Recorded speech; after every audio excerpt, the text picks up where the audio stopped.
งด้วยฮักแพงแต่งด้วยหัวใจญาติผู้ใหญ่ก็ยังบอกเรือนหอคือห้องเช่าพยาทางเขามีเพียงรูปโบยอมไอ้เท่าใดอยากให้คิดดูอยากอายเจ้าชู้อยากให้หูว่า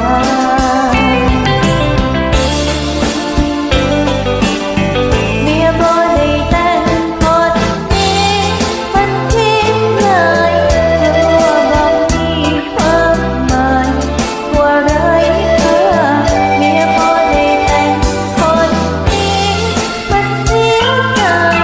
ฟังเขาหรืออายมีใคร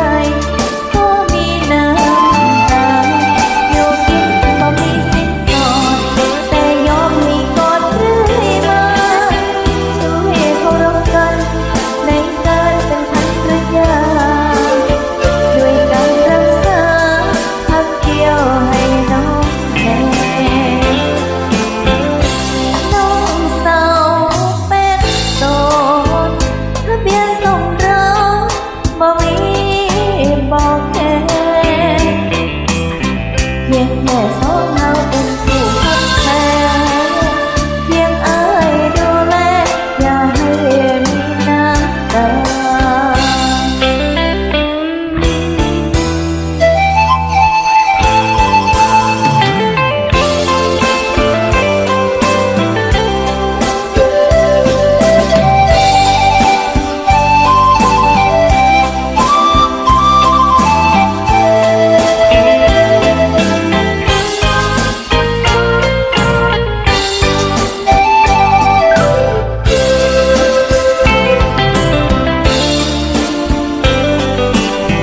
เมียบ่ได้แต่งคนนี้มันทิ้งเลยกลัวบ่มีความหมายว่าไรค่าเมียบ่ได้แต่งคนนี้มันเสียใจฟังเขาหรืออายมีใครก็มีน้ำตาอยู่กินบ่มีสิทธิ์ก่อนแต่ยอมให้กอดเรื่อยมา